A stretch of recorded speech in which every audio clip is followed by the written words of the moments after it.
Hello दोस्तों, स्वागत है आपका वीवी क्लासेस में।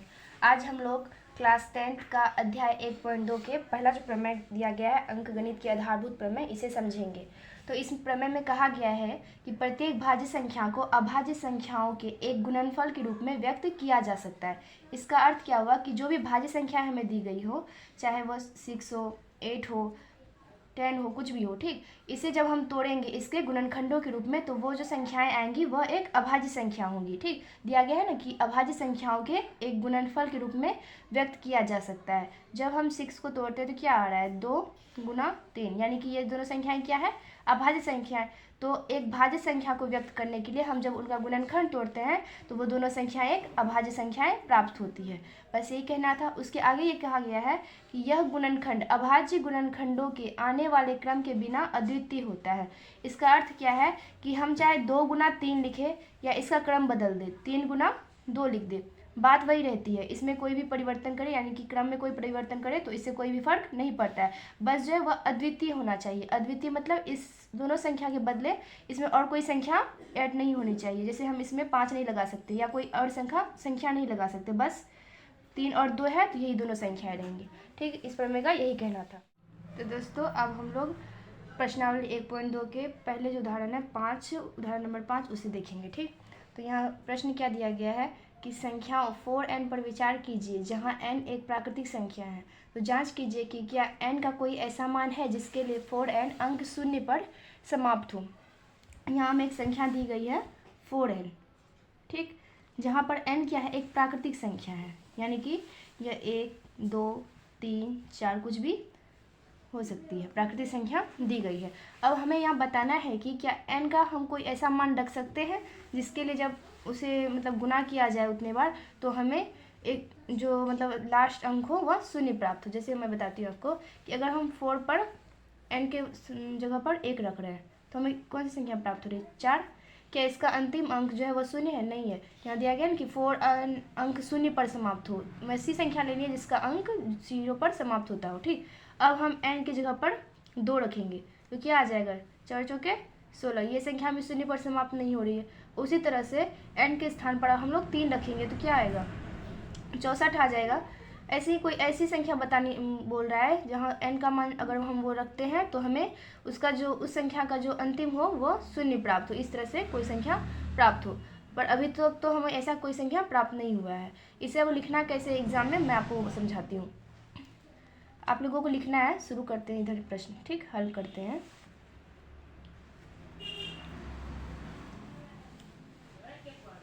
ठीक, तो हम लिखेंगे यदि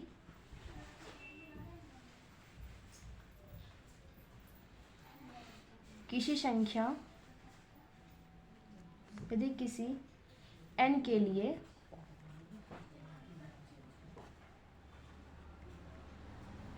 संख्या 4n पर 4n जो है वह शून्य पर समाप्त हो रही है,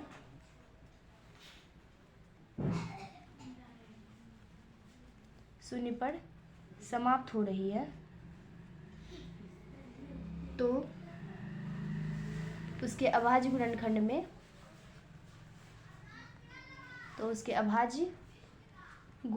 में 2 पे पावर n और 5 पे पावर n संख्याएं होनी चाहिए। समझाती हूँ कैसे होगा ये। देखिए, जैसे मैं आपको रफ करके दिखाती हूँ। अगर कोई संख्या है और उसका अंतिम अंक है 0, मान लेते हैं वो 240 है, ठीक, तो अगर इसका हम गुणनखंड करते हैं तो क्या मिलेगा हमें, इस तरह से जब हम इसका गुणनखंड निकाल रहे हैं तो हमें 2 पे पावर कुछ मिल रहा है, जैसे 1, 2, 3, 4, ठीक, 2 पे पावर 4, 3 पे पावर 1 और 5 पे पावर 1 मिल रहा है, यानी कि 2 और 5 है इस संख्या में, तभी यह संख्या किस पर, शून्य पर समाप्त हो रही है। ऐसे कोई भी संख्या लेंगे जिसका अंतिम अंक 0 हो तो उसका जब हम गुणनखंड तोड़ेंगे तो उसमें 2 और 5 का शामिल होना जरूरी होता है। आप लोगों ने पढ़ा भी होगा कि जब किसी संख्या का अंतिम अंक 0 होता है तो वह 5 से विभाजित होती है, ठीक, यानी कि उसके गुणनखंड में क्या होना चाहिए, 5 तो अवश्य रूप से होना ही चाहिए, यानी ये वो 2 के पावर n और 5 के पावर n के रूप का होना आवश्यक होता है। ठीक, तो इसीलिए मैंने यहाँ लिखा है कि यदि किसी संख्या n के लिए संख्या 4n जो है वह शून्य पर समाप्त हो रही है तो उसके अभाज्य गुणनखंड में 2n और 5n संख्या होनी चाहिए, यानी यह आवश्यक है। इसके अलावा कोई और संख्या भी हो सकती है, पर ये दोनों भी जरूरी है। ठीक, अगर हम अब तोड़ रहे हैं, जैसे 4n को तोड़ रहे हैं, तो यहाँ क्या आएगा, जब हम 4 को तोड़ के दिखाते हैं आपको, 2 आ रहा है ना। यहाँ हम लिख सकते हैं कि 2n कुछ आ रहा है, लेकिन यहाँ पे 5 तो कुछ है ही नहीं। 5 यहाँ पे आपको कुछ नहीं मिल रहा है, इसीलिए यहाँ सिर्फ 2n है। तो हम यहाँ क्या कहेंगे, इसे हम हटा रहे हैं, हम लिखेंगे यहाँ जब हम 4 के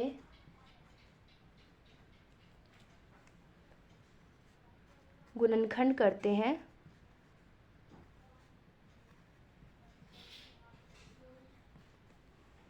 तो हमें केवल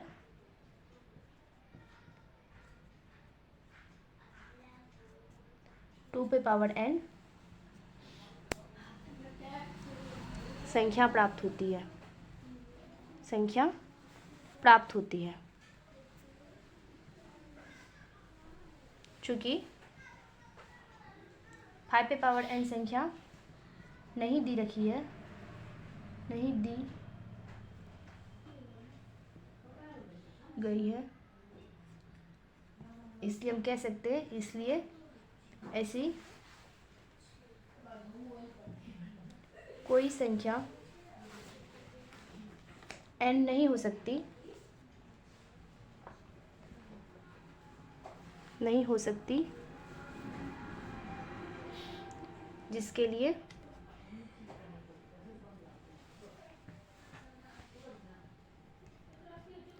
n शून्य पर समाप्त हो।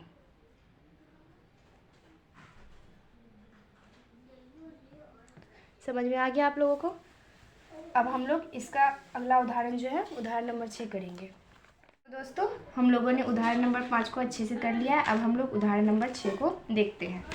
तो उदाहरण नंबर 6 में क्या दिया गया है कि संख्या 6 और 20 के अभाज्य गुणनखंड विधि से एचसीएफ और एलसीएम को ज्ञात करना है। ठीक, तो मैं इससे पहले आपको इससे अच्छे समझा देती हूँ कि कैसे अभाज्य गुणनखंड विधि से एचसीएफ और एलसीएम को ज्ञात करते हैं।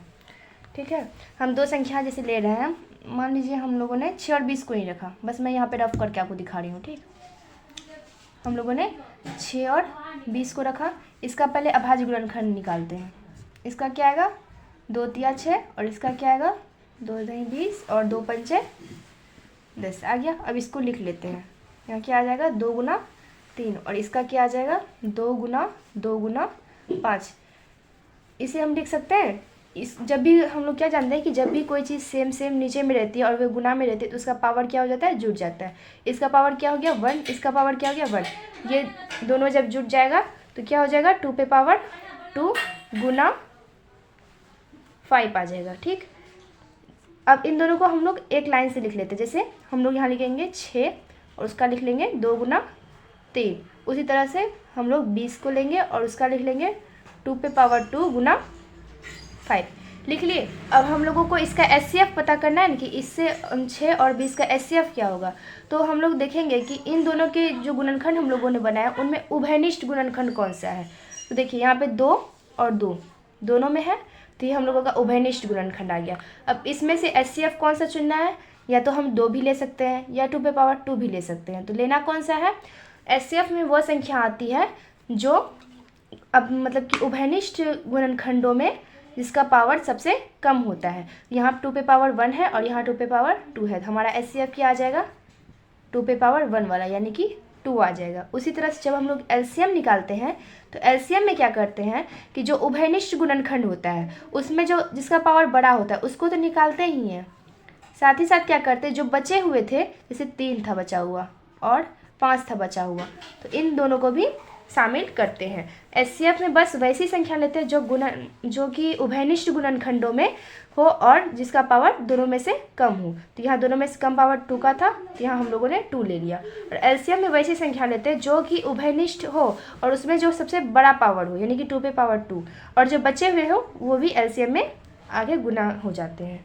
इस तरह से हमारा HCF हो जाएगा 2 और LCM इन सबको गुना करके जो भी आए, जैसे कि 2 दूनी 4 या 12 पंचे 60 आ जाएगा। ठीक, इस तरह से होगा। अब इसे हम लोगों को एग्जाम में किस तरह से लिखना है तो मैं आपको वो समझाती हूँ सही ढंग से। ठीक, तो सबसे पहले हम लोगों को यहाँ 6 लिख लेना है। पहले हम लोग यहाँ लिखेंगे हल।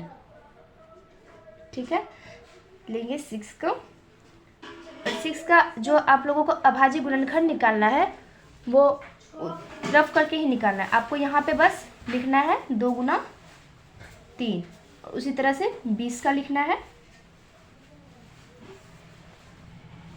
2 पे पावर 2 गुना 5।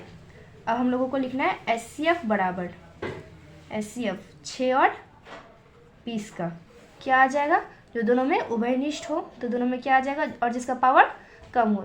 ये दोनों उभयनिष्ठ है 2 और 2, इसका पावर कम है इन दोनों में से, तो ये हो जाएगा HCF। उसी तरह से आपको लिखना है कि LCM 6 और 20 का उभयनिष्ठ में जिसका पावर ज़्यादा हो, यानी 2 पे पावर 2 और बचे हुए 3 गुना 5। इस तरह से आपको लिखना है और इसका मान 60 लिख देना है। रफली काम आपको साइड में एक लाइन खींच कर देना है और यहाँ पे आपको अच्छे से लिख के रखना है। ठीक, तो आप लोग समझ गए होंगे कि किस तरह से दो संख्याओं का HCF और LCM निकालते। यही हमारा आंसर हो गया, HCF बराबर 2 और LCM बराबर 60। ठीक है दोस्तों, तो इस तरह से आपको हर एक क्वेश्चन को बनाते जाना है। अब हम लोग एक सूत्र जो दिया गया आप लोगों के बुक में वो देखते हैं। जैसे कि अगर आपको 2 संख्याएं दी गई हो, पहला मान लेते हैं 15 है और दूसरा ले लेते हैं हम लोग 8 है। ठीक, ये 2 संख्याओं का जो गुणनफल होगा वो इन दोनों संख्याओं के HCF और LCM के गुणनफल के बराबर होगा। ठीक, इस सूत्र को इस तरह दिया गया है कि किन्हीं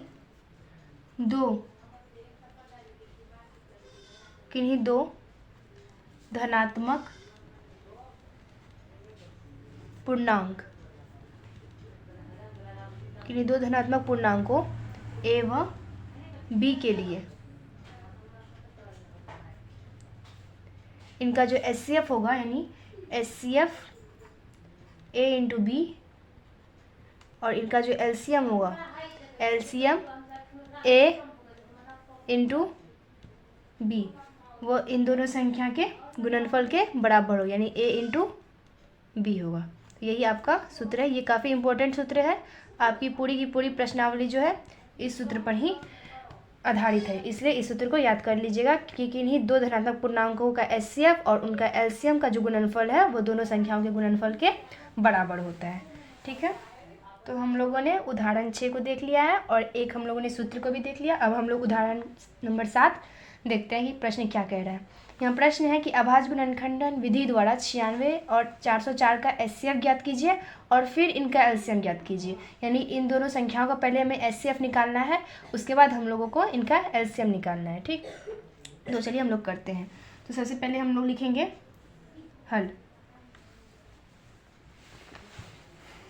यहाँ पे हम लोगों को रफली काम करना है, इस तरह नहीं कीजिएगा। ठीक, यहाँ लिखेंगे 96 और 404 का, तो क्या आ जाएगा, 2 चौके 8, इधर 2 8 16, 2 दूनी 4, 2 चौके 8, 2 एकम 2, 2 दूनी 4, 2 छके 12, 2 तिया 6। इस तरह से आ गया। यहाँ आपको लिख देना है 96 और 404 के अभाज्य गुणनखंडन हमें प्राप्त होते हैं। अभाज्य गुणनखंडन हमें प्राप्त होते हैं। क्या प्राप्त होगा, तो पहले उसके लिए हमें निकालना पड़ेगा। हम लोगों ने 96 का तो निकाल लिया, तो यहाँ हम लोग 96 का पहले लिख देते हैं। 96 का क्या आ रहा है, 2 गुना 2 गुना 2 गुना 2 गुना 2 गुना 3। इसे हम लोग लिख सकते हैं 2 पे पावर 5 और इंटू 3 पे पावर 1, इस तरह से। इसलिए अब हम लोग क्या करेंगे, 404 का निकाल लेते हैं गुणनखंडन।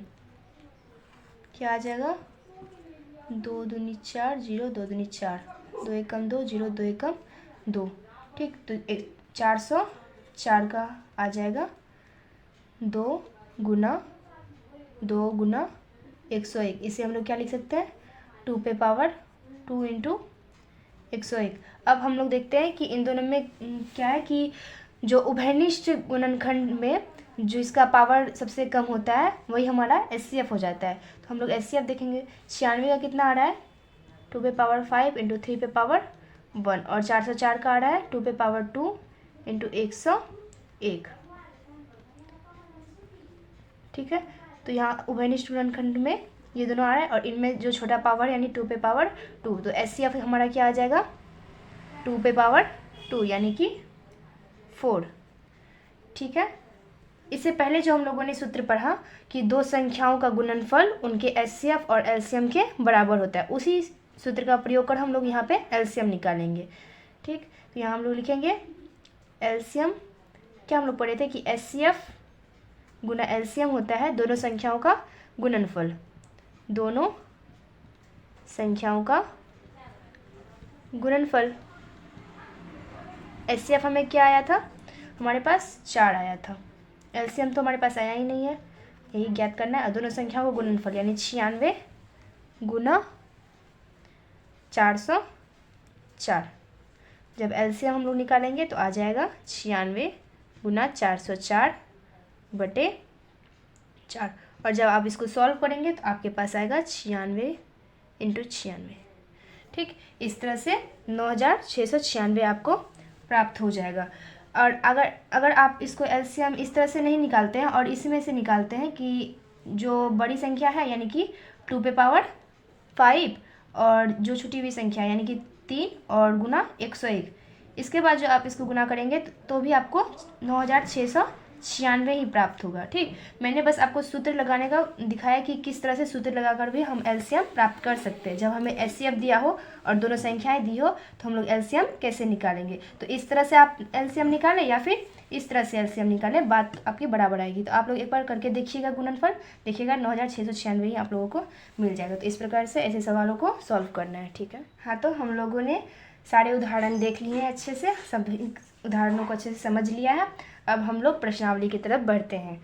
हमारे जो प्रश्नावली है, प्रश्नावली 1.2, उसमें जो प्रश्न दिया गया है, प्रश्न नंबर जो 1 है, उसमें क्या लिखा है कि निम्नलिखित संख्याओं को अभाज्य गुणनखंडों के गुणनफल के रूप में व्यक्त करते हैं। ठीक, यानी कि जो भी संख्याएं दी गई हो उन्हें अभाज्य गुणनखंडों के गुणनफल के रूप में, यानी कि हमारा जो अभाज्य गुणनखंड करने के बाद उसका जो गुणन करते हैं, यानी कि जितना बार हम लोगों ने काटा है उसे जब लिखते हैं गुणनफल के रूप में, तो उसी को यहाँ बस दिखाना है हमें करके। ठीक है, तो हम लोग चलिए शुरू करते हैं। तो प्रश्न संख्या 1 में क्या दिया गया है, जो पहला नंबर है वो है 140 का, यानी कि इसका हम लोगों को गुणनखंड करके उन्हें गुना के रूप में दिखाना है। हम लोग यहाँ कर सकते हैं आराम से। तो यहाँ पे हम लोग गुणनखंड करेंगे, 2 सते 14, 0, 35 बार में ये कटेगा, उसके बाद ये कटेगा 5 से, सॉरी यहाँ 5 से लगेगा 7 बार में। ठीक है, अब हम लोग इसका गुणनफल के रूप में लिख देते हैं, 2 गुना 2 गुना 5 गुना 7। या तो हम इसको इस तरह से लिख सकते हैं 140 को, या फिर हम लोग क्या कर सकते हैं कि यहाँ पे जैसे कि इसका बेस समान है तो यानी कि इसका पावर क्या हो जाएगा, आपस में जुड़ जाएगा। हम लोगों ने पढ़ा है कि जब दो संख्याएं गुणनफल के रूप में और दोनों संख्याएं समान हो तो उनका पावर क्या होता है, जुड़ जाता है। यहाँ क्या हो जाएगा, 2 पे पावर 2 गुना 5 गुना 7। ठीक है, इसी प्रकार हम लोगों को दिखाना है, यही हमारा हो गया इसका आंसर। हम लोग दूसरा करते हैं अब 156 का। ठीक है, क्या आएगा, 2 से करेंगे तो 2 सते 14, 2 अठे 16, फिर इसका आ जाएगा 2 तिया 6, 2 नमा 18, 3 से करेंगे तो आ जाएगा 3 एकम 3, 3 एकम 3 यहाँ आएगा, 3 तिया 9 आ जाएगा 13। इसको करना है और लिखना है क्या, 2 गुना 2 गुना 3 गुना 13, या तो इस तरह से या तो हम इसे स्क्वायर के रूप में भी लिख सकते हैं। तो यहाँ कितना आ जाएगा, 2 पे पावर 2 गुना 3 गुना 13। यही हमारा क्या हो गया, सवाल का आंसर। ठीक है, अब हम लोग तीसरा करते हैं। तीसरा में क्या है, 3825। काफ़ी आसान सा सवाल है दोस्तों, इसे आप लोग खुद से भी करके समझ सकते हैं। ठीक, फिर भी मैं आपको बता रही हूँ एक एक सवाल को, ताकि आपको कहीं भी कन्फ्यूज़न हो तो आप वीडियो को देखकर समझ सकें। तो इसको कैसे कटाएंगे? शायद ये 3 से कट जाएगा। हाँ कट सकता है, देखते कटाकर। 3 एकम 3, 3 दूनी 6, 3 दूनी 6 हो गया यहाँ, 3 से 21, 3 पचे 15। ठीक है, अब हम लोग किससे कटाएंगे इसको? हाँ 3 से फिर से ये कट सकता है। 3 चौके 12 और इधर आ जाएगा 3 पचे 15, 2 नहीं कट रहा है। 3 चौके 12, 3 दूनी 6 आएगा, 3 दूनी 6। हाँ अब हो गया इस तरह से। अब 5 से कटाएंगे तो फिर से ये 3 से कट सकता है क्या? 3 एकम 3, 3 एकम 3, 3 जगह नहीं ये 1 से 3 से नहीं कटेगा, इसको 5 से ही कटाना पड़ेगा। 5 से आएगा, 5 अठे 40, 2 पचे 25। ठीक है, फिर से 5 से जाएगा 17 बार में। इस तरह से हो गया। अब हम लोग लिख देंगे 3825 का क्या हो जाएगा गुणनफल के रूप में? 3 गुना 3 गुना 5 गुना 5 गुना 17। इसको लिख सकते हैं 3 पे पावर जुड़ जाएगा तो 2 और 5 पे पावर 2 इंटू 17। यही हो गया हमारा इसका आंसर। अब चौथा क्या है? 5005। ये किससे कटेगा? इसलिए 5 से कट जाएगा। ठीक है, अब ये किससे कटेगा? 7 से।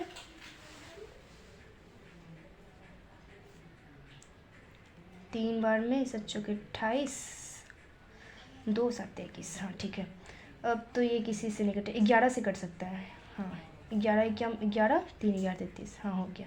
अब 5005 लिख के आपको लिख देना है 5 गुना 7 गुना 11 गुना 13। यही हो गया आपका आंसर। ठीक है, अब अंतिम क्वेश्चन जो है क्वेश्चन नंबर 5। अंतिम जो सवाल है एक का वो है 7429 का करना है। एक बार आप लोग पहले खुद से ट्राई कर लीजिएगा, ठीक? उसके बाद नहीं बने तो देखिएगा आगे। तो पहले हम लोग इसको कटाएंगे 17 से, तो ये 437 बार में कट जाएगा पूरी तरह से। फिर जब 19 बार में लगाएंगे तो हमारा 23 बचेगा। इस तरह से 7429 का आ जाएगा हमारा 17 गुना 19 गुना 23। यही हो जाएगा हमारा आंसर। इस तरह से हम लोगों ने प्रश्नावली 1.2 का पहला नंबर का जो सवाल है सारे के सारे को अच्छे से सॉल्व कर लिया है।